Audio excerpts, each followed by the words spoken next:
முரசொலி தலையங்கம் 20/5/2025. மாநில பட்டியலில் கல்வி. பள்ளி கல்வித்துறை அமைச்சர் அன்பில் மகேஷ் பொய்யாமொழி எழுதிய தேசிய கல்விக் கொள்கை 2020 எனும் மதையானே நூல் வெளியீட்டு விழாவில் உரையாற்றிய மாண்புமிகு முதலமைச்சர் மு.க. ஸ்டாலின் அவர்களும் துணை முதலமைச்சர் மாண்புமிகு உதயநிதி அவர்களும் மிக முக்கியமான கோரிக்கை ஒன்றை வைத்துள்ளார்கள். கல்வியை மாநில பட்டியலுக்கு மாற்றுங்கள் என்பதுதான் அந்த கோரிக்கை. 2 ஆண்டுகளுக்கு முன் பிரதமர் மோடி அவர்கள் முன்னிலையில் பேசும்போது முதலமைச்சர் அவர்கள் இதே கருத்தை வலியுறுத்தினார்கள். அரசமைப்பு சட்டம் எழுதப்பட்ட போது கல்வியானது மாநில பட்டியலில்தான் இருந்தது. 1975ஆம் ஆண்டு இந்தியாவில் அவசர நிலை பிரகடனம் செய்யப்பட்ட போது கல்வியானது பொது பட்டியலுக்கு மாற்றப்பட்டது. 42வது சட்ட திருத்தம் மூலமாக இது செய்யப்பட்டது. 1976ஆம் ஆண்டுக்கு முன்பு இந்திய அரசமைப்பு சட்டம் பிரிவு 246 7வது அட்டவணையில் பட்டியல் 2இல் இருந்தது. கல்வி குறித்து அனைத்து முடிவுகளை எடுக்கும் அதிகாரமும் மாநில அரசுகளின் கையில் இருந்தது. இப்போது கல்வி பொதுப்பட்டியல் வரிசை 25இல் இருக்கிறது. நாட்டில் நெருக்கடி நிலை பிரகடனப்படுத்தப்பட்ட போது கல்வியை மாநில பட்டியலில் இருந்து பொதுப்பட்டியலுக்கு மாற்றி நிறைவேற்றப்பட்ட அரசியல் சாசன திருத்தத்தை ரத்து செய்ய வேண்டும் என்று கோரி திமுக சட்டமன்ற உறுப்பினர் மருத்துவர் எழிலன் அவர்கள் அறம் செய்ய விரும்பு அமைப்பின் சார்பில் சென்னை உயர் நீதிமன்றத்தில் பொதுநல வழக்கை தாக்கல் செய்தார். நீதிபதிகள் மகாதேவன், சுந்தர் மற்றும் செந்தில்குமார் ராமமூர்த்தி அடங்கிய முழு அமர்வில் இந்த வழக்கு விசாரணை நடத்தியது. இன்னமும் அந்த வழக்கு விசாரணையில்தான் இருக்கிறது. மாநில கல்விக் கொள்கையை வகுக்க நீதிபதி டி. முருகேசன் தலைமையில் ஒரு குழுவை அமைத்தார் மாண்புமிகு முதலமைச்சர் அவர்கள். இக்குழு தனது அறிக்கையை தாக்கல் செய்துள்ளது. அக்குழு தனது முதல் பரிந்துரையாக கல்வியை மாநில பட்டியலுக்கு மாற்ற வேண்டும் என்று கூறியிருக்கிறது. இன்றைய பாஜக அரசானது கல்வித்துறை முழுக்க ஒன்றிய அரசின் பட்டியலில் இருப்பதைப் போலவே செயல்பட்டு வருகிறது. ஒன்றிய அரசின் பட்டியலில் கல்வி இருப்பதைப் போல செயல்படும் அவர்கள் அதற்கான நிதி ஒதுக்கீடு செய்கிறார்களா என்றால் அது இல்லை. தமிழ்நாடு அரசு பள்ளி கல்வித்துறைக்கு இந்த ஆண்டு 40,000 கோடி செலவு செய்கிறது. ஆனால் ஒன்றிய பாஜக அரசு ஒட்டுமொத்த இந்தியாவுக்கும் செலவு செய்யும் தொகை 70,000 கோடிதான்.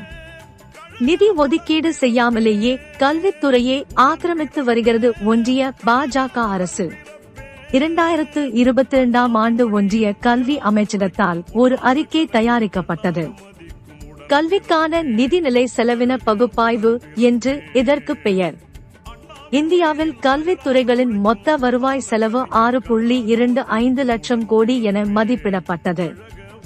இதில் ஒன்றிய அரசால் செலவு செய்யப்படும் தொகை 15 விழுக்காடு மட்டுமே.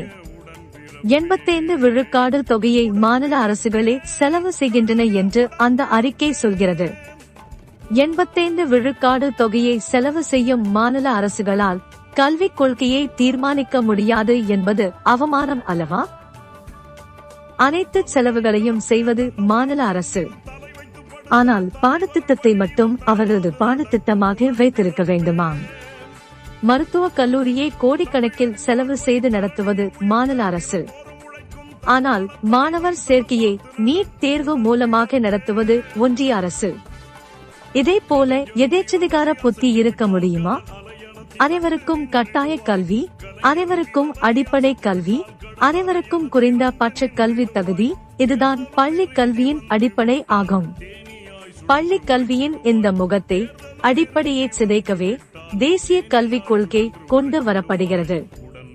தேசிய கல்விக் கொள்கை, நீட் தேர்வு ஆகியவைதான் மாநில பட்டியலில் கல்வி என்ற முழக்கத்துக்கு முக்கிய அடிப்படையாக உள்ளது. ஒன்றிய அரசாங்கம் ஒரே மாதிரி பாடத்திட்டத்தில் தான் கவனம் செலுத்துகிறது. இங்கே தேவையானது தனித்தனி கவனிப்புகளும் அக்கறைகளும் தேவை. ஒரு PM-ஸ்ரீ பள்ளியை கட்டுவது முக்கியமல்ல, அதில் படிக்கும் பிள்ளைகளுக்கு எந்த அடிப்படையில் கல்வி கற்பிக்கப்பட போகிறது என்பதுதான் முக்கியம். உயர்தரமான கட்டடத்தை விட கற்பிப்பு அக்கறையே அவசியம். பள்ளி படிப்பை முடித்து உயர் கல்வி செல்பவர்களின் எண்ணிக்கை தேசிய அளவில் 27.1% உள்ளது. ஆனால் தமிழகத்தில் உயர் கல்விக்கு செல்பவர்களின் எண்ணிக்கை 51.4% ஆகும். அதாவது இந்திய சராசரியை விட தமிழகத்தின் சராசரி 2 மடங்கு ஆகும். தேசிய தரவரிசை பட்டியலில் தமிழகத்தைச் சேர்ந்த 14 பல்கலைக்கழகங்கள் இடம் பெற்றுள்ளன.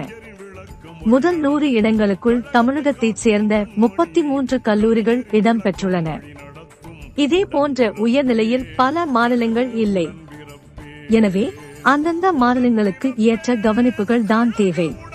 கல்வி அறிவில் இந்தியாவின் முதன்மை மாநிலமாக கேரளா இருக்கிறது. 96.2% பெற்றுள்ளது கேரளா. மிக குறைவான கல்வி அறிவு கொண்ட மாநிலமாக பீகார் இருக்கிறது.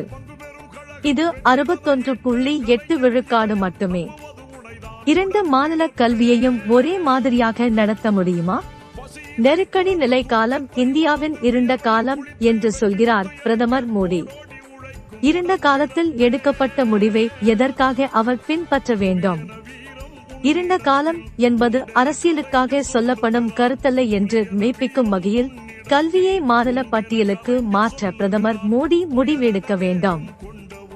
அண்ணாவின் வழியில் அயராது உழைக்கும் பொன்னான கலைஞர் கண்ணாக மதிக்கும் உடன்பிறப்பே, கழக உடன்பிறப்பே, உடன்பிறப்பே, கழக உடன்பிறப்பே.